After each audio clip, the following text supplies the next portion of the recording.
ప్రేక్షక మిత్రులందరికీ కూడాను శుభాకాంక్షలు. సద్గురు జ్యోతిషాలయం నుండి 2025 జూన్ రాశి ఫలితాలని మనము ఈరోజు తెలుసుకోబోతున్నాం.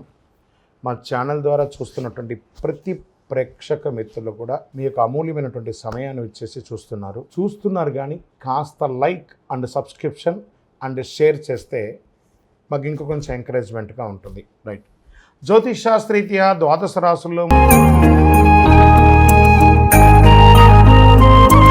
11వ రాశి అయినటువంటి కుంభరాశి మిత్రులారా, మీరు ధనిష్ఠా నక్షత్రం 3-4 పాదములు, శతభిషా నక్షత్రం 1, 2, 3, 4 పాదములు, పూర్వాభాద్ర నక్షత్రం 1, 2, 3 పాదాలకు జన్మించిన మీరు కుంభరాశి వారిగా పరిగణించబడుతున్నారు.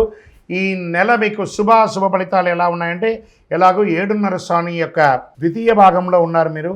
ఏళ్ళనాటి శని తీవ్రంగా ఉన్నా ఈ నెలలో చాలా హెచ్చు తగ్గులు ఉంటాయి. గోచార గ్రహస్థితులను దృష్టిలో పెట్టుకుంటే లగ్నంలో రాహు, ద్వితీయంలో శని, తృతీయంలో శుక్రుడు, చతుర్థంలో రవి బుధులు, పంచంలో గురువు, షష్టంలో సప్తమంలో కుజుడు, అష్టమంలో కేతువు. ఈ మాసం ప్రారంభం నుండి ప్రతి కార్యక్రమం కూడా మిశ్రమంగా ఉంటుంది, కానీ ఆదాయం చాలా బాగుంటుంది. వ్యాపారం అద్భుతంగా ఉంటుంది. మీరు పుట్టిందే వ్యాపారం కోసం అన్నట్టుకు ఆ వ్యాపారాన్ని ప్రతి క్షణం దాని మీద మానిటరింగ్ చేసి మీ వ్యాపారాన్ని మీరు అభివృద్ధి పరుచుకుంటారు. అంత అద్భుతంగా ఉంటుంది. ఏ విధమైనటువంటి చిన్నపాటి అవకాశం ఉన్న వ్యాపారంలో మీరు ప్లాన్ చేసుకోండి. ఎక్స్పాన్షన్ ఆఫ్ యువర్ బిజినెస్, ఈ యొక్క స్టాక్ క్లియరెన్స్ ఎలా చేయాలి, కొత్త వ్యాపారం ఎలా చేయాలి, కొత్త వాళ్ళకి ఎలా చేయాలి. ఈ నెల మీకు వ్యాపారానికి ఒక ట్యూన్ ఇచ్చాడనుకోండి భగవంతుడు. ఉద్యోగులకి ట్రాన్స్ఫర్స్, ప్రమోషన్స్ ఉన్నాయి. సమ్ టైమ్స్ అకాల ప్రమోషన్లు కూడా, అకాల ట్రాన్స్ఫర్స్ కూడా ఉంటాయి. కష్టానికి తగిన ఫలితం ఉంటుంది. నిరుద్యోగులకు మంచి ఉద్యోగం వస్తుంది. ఏళ్ళనాడు శని వల్ల కొన్ని సమస్యలు ఎదురైనా మనోధైర్యంతో దూసుకెళ్తారు మీరు. భాగస్వామి విభేదాలు, ఉద్రిక్తలు, వివాదాలు ఎదుర్కొంటారు. అన్నదమ్ముల మధ్య, అక్కచెల్లెల మధ్య బంధం కష్టతరం. ఏదో రకంగా బయటపడాలని చెప్పి పైన నవ్వుతూ లోపల నిజమైనటువంటి మీరుగా కనబడుతూ ఉంటారు. ఒక ఆప్యాయత అనేది కనబడకపోవచ్చు, అది జాగ్రత్త పడండి. ఒకానొక సమయంలో అన్నదమ్ముల అక్కచెల్లెలు విడిపోయే అవకాశాలు కూడా ఉన్నాయి. ఆస్తి తగాదాలు కూడా అయ్యే అవకాశాలు ఉన్నాయి. మాస ద్వితీయంలో జాగ్రత్త. బంధు వివాదాలు, నూతన పరిచయాల వల్ల నష్టం వెళ్తుంది. ముఖ్యంగా పితృవర్గీయుల మాట పట్టింపు జాగ్రత్తగా ఉండండి. మన అన్నదమ్ములే కదా, మన అక్కచెల్లెలే కదా, మన తల్లిదండ్రులే కదా, కాస్త ఓపిక పట్టండి. కూర్చొని మాట్లాడుకోండి, సర్దుకుంటుంది అన్నీ కూడాను. 10వ తేదీ తర్వాత వ్యక్తిగత జీవితంలో నిరాశకు గురి అయ్యే అవకాశాలు. మీరు కోరిన మర్యాద, రెస్పెక్ట్ మీకు ఉండకపోవచ్చు ఇంటా బయట. అందుకని అధైర్యపడక్కర్లేదు. కొన్ని రోజులే కదా, మళ్ళీ సర్దుకుంటాం. అతి ధైర్యం పనికిరాదు, అతి ఓపిక పనికిరాదు, అతి పిరికితనం కూడా పనికిరాదు. ప్రేమ వివాహాలు ఈ నెల బెడిసి కొడుతుంది. స్థిరాస్తి వివరాలకి ఈ మాసం అనుకూలమైనది కాదు. మాస ద్వితీయంలో ఎప్పటి నుంచో నిలిచిపోయిన పనులు పూర్తి చేసుకుంటారు. ఇంట బయట గౌరవం పెరుగుతుంది. బంధుమిత్రులతో వివాదాలన్నీ నిదానంగా సర్దుకుంటాయి. రహస్య శత్రువులను గుర్తించి రాజకీయాల నుండి కాపాడుకుంటారు. విదేశాల్లో నివసించేవారు మంచి మార్పులు పొందుతారు. భూములు, రియల్ ఎస్టేట్ క్రయ విక్రయాల్లో జాగ్రత్త. పెట్టుబడి పెట్టేటప్పుడు జాగ్రత్త. మీ సీక్రెట్స్ మీలోనే ఉంచుకోండి, కానీ ఇతరులకు చెప్పకండి, మా వాళ్ళే కదా అని జాగ్రత్త. అసాంఘిక కార్యక్రమాలు జాగ్రత్త. వివాహేతర సంబంధాలు జాగ్రత్త, దానివల్ల అవమానపడతారు. ఆరోగ్యాన్ని నిర్లక్ష్యం చేయొద్దు. విద్యార్థులకి చాలా ఇది ఒక మంచి సమయం కూడా చెప్పచ్చు. మంచి అవకాశాలు వస్తున్నాయి, మార్పులు వస్తున్నాయి. వెయిటింగ్ లిస్ట్లో ఉన్నటువంటి మీ యొక్క మార్క్స్ కానీ, లేదా రిజల్ట్స్ కానీ, లేదా వీసా కానీ, లేదా ఉద్యోగం కానీ, అవన్నీ కూడా యాక్టివేట్ అయ్యి అద్భుతం అవుతున్నారు. క్రీడాకారులకి చాలా అద్భుతమైనటువంటి సమయం చెప్పచ్చు.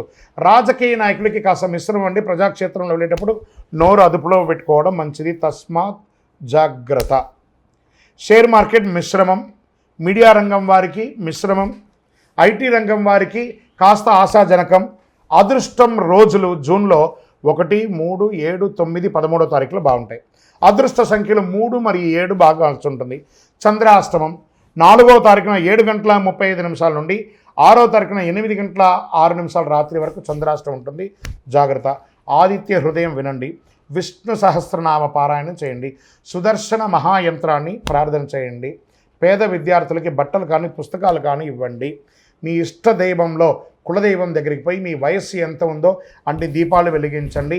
48 రోజులు పూజ చేసినటువంటి అతి శక్తివంతమైనటువంటి కరుంగాలిమాలను ధరించండి. ఆరోగ్యంగా, ఐశ్వర్యంగా, విజయంగా, అద్భుతంగా ఉంటారు. ఇంకనూ మీ యొక్క వ్యక్తిగత జాతకానికి కింద కనబడుతున్నటువంటి నెంబర్కి పేరు, date of birth, time of birth, place of birth WhatsApp చేయండి. జాతకం అంటే ప్రతి ఒక్కరికి కూడా ఒక భయం.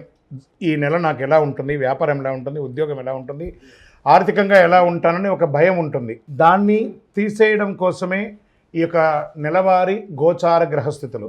ఈ గోచార గ్రహస్థితుల ద్వారా వచ్చే ఫలితాలు మీ వ్యక్తిగత జీవితానికి ఒక 30% మాత్రమే వర్తిస్తుంది.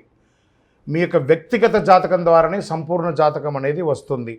మళ్ళీ చెప్తున్నాను, జాతకం అనేది పడుతున్న వర్షానికి ఒక గొడుగు మాత్రమే, కానీ జాతకం జీవితం కాదు. మళ్ళీ జాతకాన్ని ఎవరెవరు అడగాలి అంటే 21 వయసులోపు ఉన్న వాళ్ళు అడగకూడదు, 60 వయసు పైచిలకు వాళ్ళు అడగకూడదు. ఎందుకంటే వాళ్ళు పెద్దవాళ్ళు కాబట్టి వాళ్ళకి అన్నీ తెలుసు. ఆర్థికమైనటువంటి లావాదేవీలు చేసేసి అప్పులు తీరడానికి కోసం జాతకం అడిగితే జాతకం చెప్పించుకుంటే అప్పులు తీరవు. ఇల్లీగల్ అఫైర్స్ గురించి అడగకూడదు. మీ యొక్క వ్యక్తిగత జాతకం తెలుసుకోవడానికి కింద ఉన్నటువంటి నెంబర్కి మీ యొక్క పేరు, date of birth, time of birth, place of birth చేయండి. ఇంకనూ మీరందరూ కూడాను ఆయురారోగ్య ఐశ్వర్య భోగభాగ్యాలతో ఉండాలని అఖిలాండ కోటి బ్రహ్మాండ నాయకుడు శ్రీ ధర్మశాస్త్ర అయ్యప్ప స్వామి వారిని ప్రార్థిస్తున్నాం. మీరు తిరుపతికి వచ్చినప్పుడు అయ్యప్ప స్వామి వారి 18 అవతారముల దేవాలయాన్ని బ్రహ్మశ్రీ డాక్టర్ చంద్రమణి గురుస్వామి గారు నిర్మించి సమాజానికి అంకితం ఇచ్చారు. జీవకోణ అనే ప్రాంతంలో తిరుపతిలో రైల్వే స్టేషన్ నుండి బస్టాండ్ నుండి 3 కిలోమీటర్ల దూరంలో ఉంటుంది. రండి, దర్శనం చేసుకోండి, అనుగ్రహం పొందండి. విజయోస్తు. వందే మాతరం, వందే మాతరం, వందే మాతరం.